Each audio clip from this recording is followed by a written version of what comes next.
Sorry, that wasn't poetry.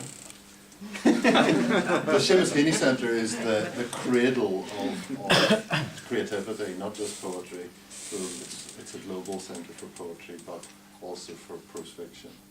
And the next speaker is I owe a significant debt of gratitude to, not just because he was our first BBC writer in residence, but because he helped a friend recover from cancer, and that's really why I wanted to get Ian to speak.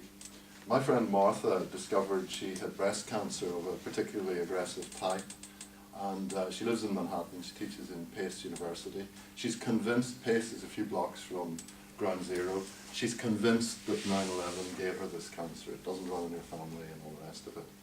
And she rang me up one day and she said, I've just, she has her parents have a place in Ocean Grove in New Jersey, which is just down the road from Asbury Park.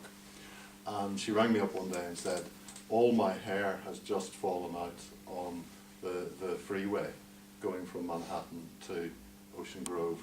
But she said, it's all right because I'm reading this guy, Sansom. And I hadn't told her about Ian Sansom. She had gone into a Manhattan bookshop and found Ian Sansom. And she said, isn't it funny, there's more than one John Thompson in Belfast, because he comments on John Thompson. And I said, Martha, I've got news for you. And the moment she discovered I knew Ian, she says, I've got to meet that guy.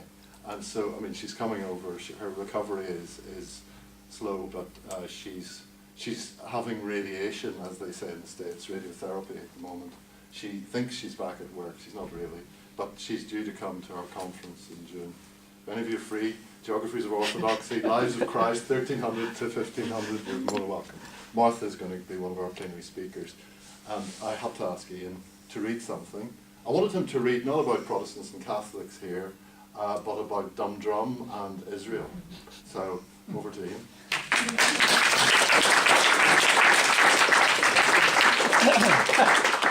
Gosh, yes. Oh, thank you so much. Yes. Yes, I can't do that cancer trick thing more than once, so that's it, I'm done with that now. So, yes, I'll be very brief. When I was young, on a Saturday afternoon, all of me and my cousins would go to my grandparents, and they lived in a big tower block on the Isle of Dogs. And the Isle of Dogs, if you don't know, is the little, if you see the beginning of EastEnders, and you know this, the title sequence, the Isle of Dogs is like the little nipple bit that goes down into the Thames. And so we would go up this massive tower block, they'd right up the top, and we'd all crowd in there. And the reason we'd crowd in there would be because we would all be there to watch the wrestling from the D-side leisure centre, and the bit that my nan liked the best was the tag wrestling bit, obviously, and this feels a bit like tag wrestling, doesn't it? This is a little bit, so I like to think of myself as Mick McManus for the purposes of this. John Thompson as...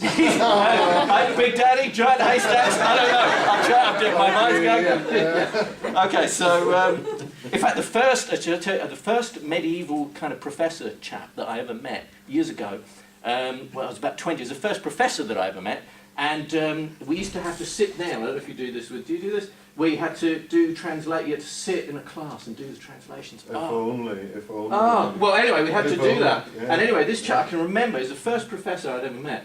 And he said, after we'd done this translation, and we'd gone round, and everyone had to translate a little bit of Chaucer, gone round, and he got to me and he said, I think I could safely say that you are without a doubt the most inarticulate student I have ever. So it's nice to be among a kind of medievalist who encourages fluency rather than discourages it. I'm going to read a tiny bit, a page, if I can find it. My pencil fell out.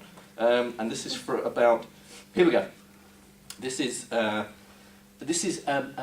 reflection upon reading. It's not a confession. This is about a character called Israel Armstrong, who's in these mobile library books. Israel's reading had always been erratic and undisciplined. There were huge chunks missing in his knowledge, while other areas were grossly overrepresented. It was like having mental biceps, but no triceps, or glutes, or quads, or forearms. He was a kind of a mental hunchback, misproportioned, a reading freak. Graphic novels, for example, were 10 a penny in Israel's mental attic, along with the novels of E.F. Benson and Barbara Pym.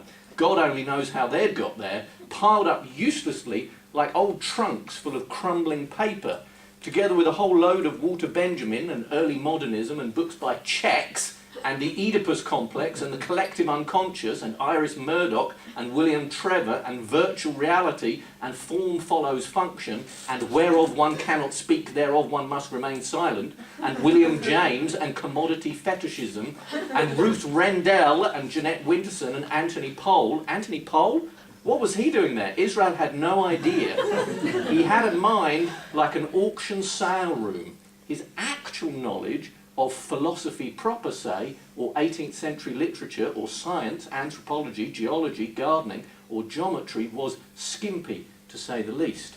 And since arriving in Tum-Drum, his reading had become even more erratic and undisciplined. He'd had to cut his cloth to suit his sail, or was it his sail to suit his cloth? He was reading more and more of what they stocked in the van, which meant crime fiction, mostly, and books by authors whose work had won prizes, or who were in some other way distinguished or remarkable. Thus, celebrity biographies and books about people's miserable childhoods. But it wasn't as though he felt he'd lowered his standards. On the contrary, Scott Turow, Presumed Innocent, that was a great book, much better than most Booker Prize shortlisted books, in his opinion. And The Firm by John Grisham, that was pretty good too. He'd even started reading Patricia Cornwell and Sue Grafton from A to Z, but they seemed to go downhill rapidly, and he'd lost interest around about D. Cookery books he also liked. A Man Cannot Survive on Scrambled Eggs Alone. For the journey over to England, Israel was taking with him a short history of tractors in Ukrainian, The Purpose-Driven Life, and a couple of large print crime novels. Most of the library's crime novels were large print. Israel had discovered a direct correlation between print size and genre. Crime fiction, for example, came in big and small sizes, and also in audio and in hardback and in several kinds of paperback and trailing TV tie-ins. Literary fiction occasionally came with a different cover relating to a film adaptation. And poetry, well, poetry was just poetry. He'd never come across a book of large print poems. For poetry, you needed eyes like a pilot with 20/20 vision, opposable thumbs, and never-ending patience. On the mobile library, they stocked only Seamus Heaney and derivatives.